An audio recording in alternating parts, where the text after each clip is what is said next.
ಯೋಧರ ರಕ್ತದ ಮಣ್ಣನ್ನು ತಂದಿರುವನಲ್ಲ, ಅದು ಸಾಹಸ. ಬಲೆ ಭಗತ್ ಬಲೆ. ಅದು ದೇಶ ಪ್ರೇಮ. ಅವನ ಮೈಯಲ್ಲಿ ಹರಿಯುತ್ತಿರುವುದು ಕ್ರಾಂತಿಕಾರಿಗಳ ದೇಶಭಕ್ತಿಗಳ ರಕ್ತ ಎಂಬುದನ್ನು ಹಿಂದೆ ದೃಢಪಡಿಸಿದ್ದಾನೆ. ಬೆಳೆಯುವ ಪೈರು ಮೊಳಕೆಯಲ್ಲಿ ಎಂಬಂತೆ. ಭಗತ್, ನೀನಿನ್ನೂ ಸಣ್ಣವನು ಭಗತ್. ಬೆಳೆದು ದೊಡ್ಡವನಾಗು. ಈ ದೇಶಕ್ಕಾಗಿ ಹೋರಾಡುವೆಯಂತೆ. ಅಮ್ಮ, ನಾನೇನ್ ಸಣ್ಣವಲ್ಲ ಅಮ್ಮ, ನಾನು ದೊಡ್ಡವನಾಗಿದ್ದೀನಿ ಅಮ್ಮ. ಆ ಬ್ರಿಟಿಷ್ ಕಂಡ್ರೆ ನನಗೆ ಆಗಲ್ಲ ಅಮ್ಮ. ಅವರೆಲ್ಲ ನಮ್ಮವ್ರಿಗೆ ಹಿಂಸೆ ಕೊಡ್ತಾರಮ್ಮ, ಹಿಂಸೆ ಕೊಡ್ತಾರೆ. ನೋಡಿದೀಯಾ ವಿದ್ಯಾವತಿ, ಅವನಿನ್ನೂ ಚಿಕ್ಕವನಲ್ಲ, ಬೆಳೆದು ದೊಡ್ಡವನಾಗಿದ್ದಾನೆ. ಇಂದು ನಮ್ಮ ದೇಶದ ವೈರಿ ಯಾರೆಂಬುದನ್ನು ಪತ್ತೆ ಹಚ್ಚಿಬಿಟ್ಟಿದ್ದಾನೆ. ಆದರೂ ನೀವು ಅವನನ್ನು ಮತ್ತಷ್ಟು ಪ್ರಚೋದಿಸುತ್ತಿದ್ದೀರಿ. ಇಲ್ಲ, ಹಿಂದೆ ಚಿಕ್ಕ ವಯಸ್ಸಿನಲ್ಲಿ ಮಕ್ಕಳಿಗೆ ಪ್ರತಿಯೊಂದು ಹೆಜ್ಜೆಯನ್ನು ಇಡುವಾಗ ಎಚ್ಚರಿಕೆಯಿಂದ ಇಡುವುದನ್ನು ಕಲಿಸಿದರೆ ದೇಶಕ್ಕಾಗಿ, ದೇಶದ ಸ್ವಾತಂತ್ರ್ಯಕ್ಕಾಗಿ ಹೋರಾಡುವ ಗುಂಡಿಗೆ ಬರುವುದು. ಆಯ್ತು ಅಪ್ಪ, ನಾನು ಹೋರಾಡ್ತೀನಿ ಅಪ್ಪ. ಜೊತೆಗೆ ನನ್ನ ಸ್ನೇಹಿತರನ್ನು ಸೇರಿಸ್ಕೊಳ್ತೀನಿ ಅಪ್ಪ. ಬರೇ ಭಗತ್, ನಿನಗೂ ನಿನ್ನ ಸ್ನೇಹಿತರಿಗೂ ಜಯವಾಗಲಿ. ಭಾರತಾಂಬೆಯ ಕಣ್ಣೀರು ಒರೆಸು ಕಂದ. ದಾಸ ಎಂಬ ಕತ್ತಲೆಯಿಂದ ಸ್ವಾತಂತ್ರ್ಯ ಎಂಬ ಬೆಳಕನ್ನು ಬಿಚ್ಚಿ ತೋರಿಸು. ದೇಶ ನಿನಗೇನು ಮಾಡಿದೆ ಎಂಬುದಕ್ಕಿಂತ ದೇಶಕ್ಕಾಗಿ ನೀನೇನು ಮಾಡಿದೆ ಎಂಬುದೇ ಮುಖ್ಯ. ತೋರಿಸ್ತೀನಿ ಅಪ್ಪ, ತೋರಿಸ್ತೀನಿ. ನಾನೇನು ಅಂತ ಆ ಬ್ರಿಟಿಷರು ತೋರಿಸ್ತೀನಿ. ಆ ಬ್ರಿಟಿಷರ ವಿರುದ್ಧ ಹೋರಾಟ ಮಾಡ್ತೀನಿ ಅಪ್ಪ, ಹೋರಾಟ ಮಾಡ್ತೀನಿ.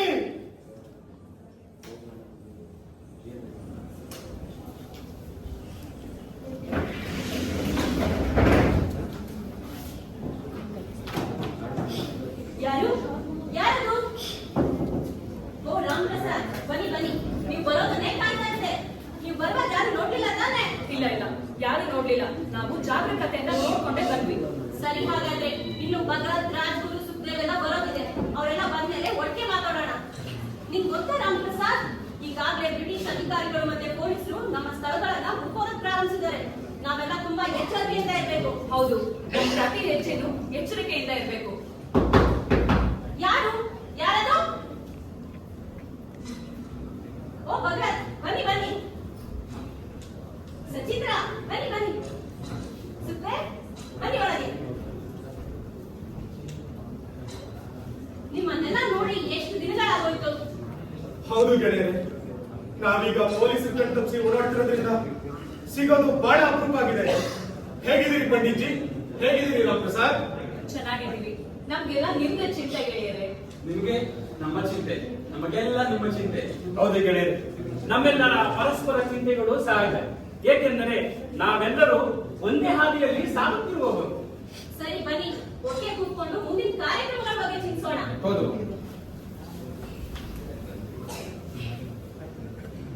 ಮೊದಲು ನಮ್ಮ ಅಡಗುತಾಣಗಳನ್ನ ಬದಲಾಯಿಸಬೇಕಾಗಿದೆ. ಹೌದು. ಪೊಲೀಸರು ನಮ್ಮ ಬೆನ್ನಿಂದ ಬಿದ್ದಿದ್ದಾರೆ. ಹೌದು, ರಾಜಕುಮಾರ್ ಹೇಳಿದ್ದು ನಿಜ. ನಾ ಬರ್ಬೇಕಾದ್ರೆ ಪೇದೆಯೊಬ್ಬ ಅನುಮಾನದಿಂದ ಕೇಳಿದ, ನನ್ನ ಹೆಸರೇನೆಂದು. ಏನಂತ ಹೇಳಿದೆ? ಸಚಿಂದ್ರ ಅಂತಾನೆ ಹೇಳಿದೆ. ಹೇಗೆ? ನಾನು ಮೂರ್ಖನೇ. ನನ್ನ ಹೆಸರು ಕೃಷ್ಣ ಪ್ರಸಾದ್ ಎಂದು ಹೇಳಿದೆ. ಅಯ್ಯೋ, ಹಾಗೆ ಕೇಳಿದೆ. ಆಜಾದಿಂದು ಇಲ್ಲ ಭಗತ್ ಎಂದು ಹೇಳಿದ್ರೆ ಚೆನ್ನಾಗಿರ್ತಿತ್ತಲ್ಲ. ಆ ರೀತಿ ಆಜಾದ್ ಇಲ್ಲ ಭಗತ್ ಅಂದಿದ್ರೆ ಇವನ್ಗೆ ಗಲ್ಲಿಗೇರಿಸಿ ಆ ಪೇದೆಗೆ ಬಹುಮಾನ ಕೊಡ್ತಿದ್ರು. ಪಾಪ, ಅವನು ಸಿಗೋ ಬಹುಮಾನ ತಗೋಯ್ತಲ್ಲ. ಸರಿ, ಈಗಾಗಲೇ ನಮ್ಮ ಚಳವಳಿಗಳು ದೇಶಾದ್ಯಂತ ಹರಡಿ ಭಾರತೀಯರಿಗೆ ಐಕ್ಯತಾ ಭಾವನೆ ತುಂಬಿಸೋದಕ್ಕೆ ಪ್ರಚೋದಿಸ್ತಾ ಇದೆ. ನಾವೆಲ್ಲ ಇನ್ನೂ ಜನರನ್ನ ಎಚ್ಚರಿಸಿ ಅವರಲ್ಲಿ ಸಾಮಾಜಿಕ ಕಳಕಳಿಯನ್ನ ತುಂಬಬೇಕಾಗಿದೆ. ಶಾಂತಿಯಿಂದ ಗಳಿಸೋಕ್ ಸಾಧ್ಯ ಆಗದೆ ಇರೋದನ್ನ ಶಾಂತಿಯಿಂದ ಗಳಿಸಬೇಕು ಅನ್ನೋದನ್ನ ನಾವು ತಿಳಿಸ್ಬೇಕು. ಅದು ಸರಿ, ಆದ್ರೆ ನಾವಿರುವ ಪರಿಸ್ಥಿತಿ ಹಣದ ಮುಗ್ಗಟ್ಟು ಹೆಚ್ಚಾಗಿದೆ. ಒಂದೊತ್ತು ರೊಟ್ಟಿ ನೀರು ಸಿಕ್ಕಿದ್ರು ಸಾಕು ಅನ್ಸಿದೆ. ಹೌದು ರಾಜ ಸರ್, ನೀನ್ ಹೇಳ್ತಾ ಇರೋದು ಸರಿ. ನಾವು ಕ್ರಾಂತಿಕಾರಿಗಳು.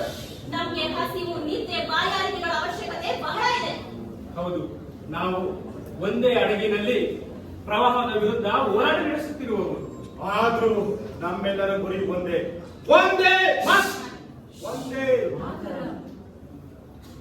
ನಮ್ಮ ಸಂಘ ಸಂಸ್ಥೆಗಳನ್ನ ಸಂಘಟಿಸಲು ನಮ್ಗೀಗ ಹಣದ ಅವಶ್ಯಕತೆ ತುಂಬಾನೇ ಇದೆ. ನಮಗೆ ಹಣವಿಲ್ಲದೆ ಯಾರು ಮುಂದೆ ಬರುತ್ತಾರೆ ಈಗ? ನಮ್ದು ಗಾಂಧೀಜಿಯಂತೆ ಅಹಿಂಸಾ ಮಾರ್ಗ, ಶಾಂತಿ ಮಾರ್ಗ ಅಲ್ಲ. ನಮ್ದೇನಿದ್ರು ಹೋರಾಟ, ಕ್ರಾಂತಿ, ಸೇಡಿಗೆ ಸೇಡು ಅನ್ನೋ ಸಿದ್ಧಾಂತದ ಮೇಲೆ ನಿಂತವ್ರು ನಾವು. ನಮ್ಗೆ ಯಾಕಂದ್ರೆ ಸಹಾಯ ಮಾಡ್ತಾರೆ? ನಮಗ ಹಣದ ನಿಮ್ಗೆ ಇವಾಗ? ಹೌದು, ಏಟಿಗೆ ಎದುರೇಟು. ನಮ್ಮ ರತ್ನ ಹಿರಿ ಹಣ ಗಳಿಸ್ತಾರೋ ಆ ಬ್ರಿಟಿಷರ್ನ ಹಣನೇ ದೋಚುತ್ತೆ ಹೇಗೆ? ಏನು ಇದು ನಿಜಕ್ಕೂ ಸಾಧ್ಯವೇ? ಸಾಧ್ಯತೆಗಳನ್ನೆಲ್ಲ ಮುಂದೆ ನೋಡೋಣ ಭಗತ್. ಮೊದಲು ಎಲ್ಲಿ ಹೇಗೆ ಅನ್ನೋದನ್ನ ನಿರ್ಧರಿಸೋಣ. ಸರಿ ಆಚಾರ್, ಈ ಬಗ್ಗೆ ನೀವೇ ಒಂದು ಯೋಚನೆ ರೂಪಿಸಿ. ನಾವೆಲ್ಲ ಸಿದ್ಧ.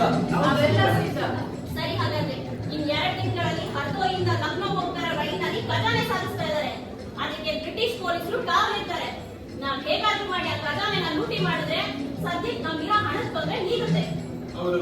ಸರಿ, ಹಾಗಾದ್ರೆ ನಾವ್ ಎಲ್ಲಿ ಹೇಗೆ ಆಕ್ರಮಣ ಮಾಡ್ಬೇಕು ಮತ್ತೆ ಹಣನೆಲ್ಲ ರುಚಿ ಎಲ್ಲಿ ಸೇರ್ಬೇಕು ಅಂತ ನೀವು ಸ್ಪಷ್ಟವಾಗಿ ತಿಳಿಸ್ಬಿಡಿ.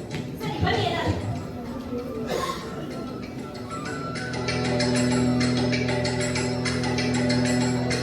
ನಾವ್ ಹೀಗ್ ಮಾಡಿದ್ರೆ ಮಾತ್ರನೇ ನಾವ್ ರೈಲನ್ನ ತಡೆದು ಖಜಾನೆನ ದೋಚಿ ನಮ್ಮ ಅಡುಗೆ ತಂಡನ್ನ ಸೇರ್ಬಹುದು. ರೈಲು ಲಕ್ನೋ ತಲುಪೋದ್ರೊಳಗೆ ನಾವ್ ನಮ್ಮ ಗುಪ್ತ ಸ್ಥಳಗಳಲ್ಲಿ ಇರ್ಬೋದು.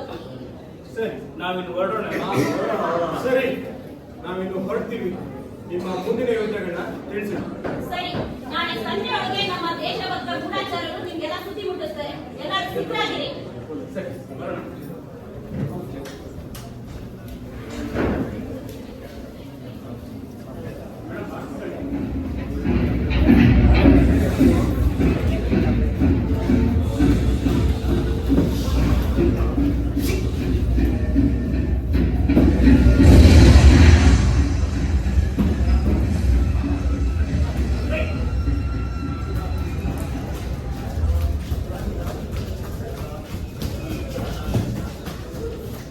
ಇದೀಗ ಬಂದ ಸುದ್ದಿ.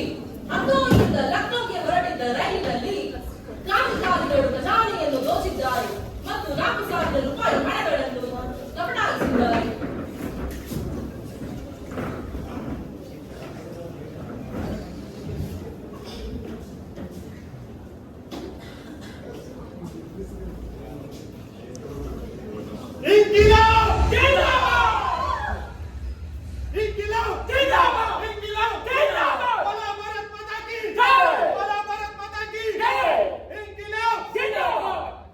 ಬ್ರಿಟಿಷರೇ, ಭಾರತ ಬಿಟ್ಟು ತೊಲಗಿ!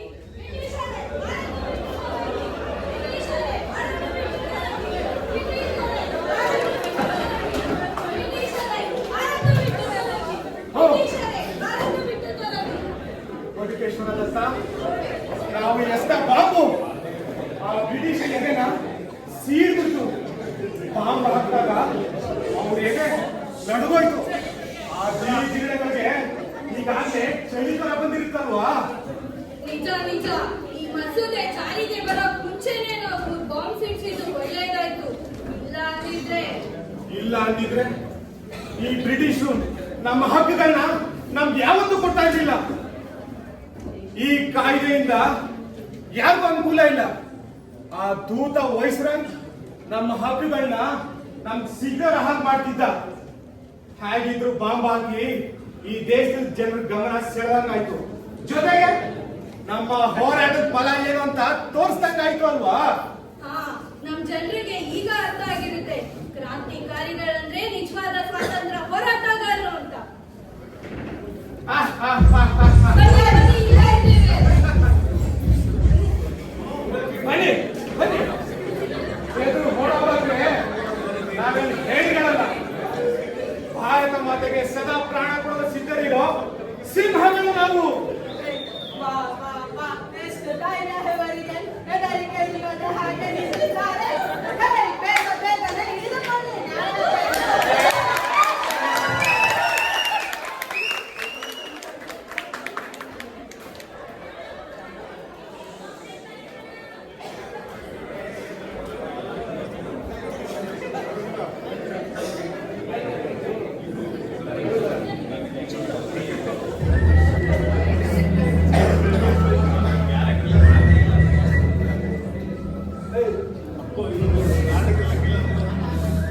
ಇವರು ಮಾಡಿದ ಅಪರಾಧಗಳಿಗೆ ಶಿಕ್ಷೆಯನ್ನು ವಿಧಿಸಲಾಗಿದೆ.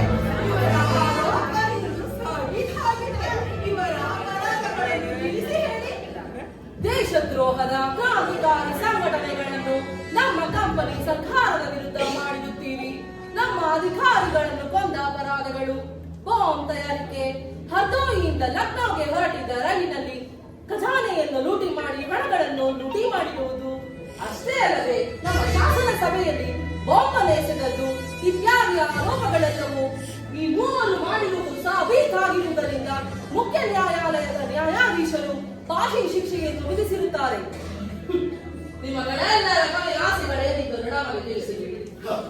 ನನ್ನ ಕೊನೆಯ ಆಸೆ ಈ ಬ್ರಿಟಿಷರು ಭಾರತ ಬಿಟ್ಟು ತೊಲಗಬೇಕು. ನನ್ನ ಭಾರತ ಸ್ವತಂತ್ರವಾಗಬೇಕು. ನನ್ನ ಕೊನೆಯ ಆಸೆ ಭಾರತದ ಪ್ರತಿಯೊಬ್ಬ ನಾಗರಿಕರು ದೇಶ ಪ್ರೇಮಿಗಳಾಗಬೇಕು. ದೇಶದ ಸ್ವಾತಂತ್ರ್ಯಕ್ಕಾಗಿ ಕ್ರಾಂತಿಯಿಂದ ಹೋರಾಡಿ ಈ ಬ್ರಿಟಿಷರನ್ನು ತೊಲಗಿಸಬೇಕು. ಸ್ವಾತಂತ್ರ್ಯವೆಂದರೆ ಕೇವಲ ರಕ್ತಪಾತವಲ್ಲ. ಸ್ವಾತಂತ್ರ್ಯವೆಂದರೆ ಮದ್ದುಗುಂಡು ಪಿಸ್ತೂಲಿನ ಆರ್ಭಟವಲ್ಲ. ಧರ್ಮ ದೇವತೆಯನ್ನು ರಕ್ಷಿಸಲು ನಡೆಯುವ ಧರ್ಮ ಯುದ್ಧ, ಗುಲಾಮಗಿರಿಯನ್ನು ಕಿತ್ತೊಗೆಯುವ ಯುದ್ಧ. ಧರ್ಮ ದೇವತೆಯನ್ನು ರಕ್ಷಿಸಲು ಬೆವರಿನ ರೂಪದಲ್ಲಿ ಹರಿಸುವ ನೆಕ್ಕರು. ಒಬ್ಬ ಭಗತ್ ಸಿಂಗ್, ರಾಜ್ಗುರು, ಸುಖದೇವ್, ಸತ್ಯನಂತೆ ಭಾರತ ಮಾತೆ ಬಂಜೆಯಲ್ಲ, ನಮ್ಮಂತ ಲಕ್ಷಾಂತರ ದೇಶಭಕ್ತರಿಗೆ ಜನ್ಮ ನೀಡಿದ್ದಾಳೆ. ಈ ಭಗತ್ ಸಿಂಗ್ ಇಂದು ಸತ್ತರು ನಿಮ್ಮ ಹುಟ್ಟಡಗಿಸಲು ಮತ್ತೆ ಮತ್ತೆ ಹುಟ್ಟಿ ಬರುತ್ತೇನೆ. ಬೋಲೋ ಭಾರತ್ ಮಾತಾ ಕೀ ಜೈ! ಬೋಲೋ ಭಾರತ್ ಮಾತಾ ಕೀ ಜೈ! ಇನ್ಕಿಲಾಬ್ ಜಿಂದಾಬಾದ್! ಇನ್ಕಿಲಾಬ್ ಜಿಂದಾಬಾದ್!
ಅವರು ಗಳಿಸಿದಂತಹ ಸ್ವಾತಂತ್ರ್ಯ, ತ್ಯಾಗ, ಬಲಿದಾನಗಳು, ಹೋರಾಟಗಳು ಎಲ್ಲ ದೇಶಕ್ಕಾಗಿ, ದೇಶದ ಹಿತಕ್ಕಾಗಿ ಹಾಗೂ ಸ್ವಾತಂತ್ರ್ಯ ಮುಕ್ತಿಗಾಗಿ.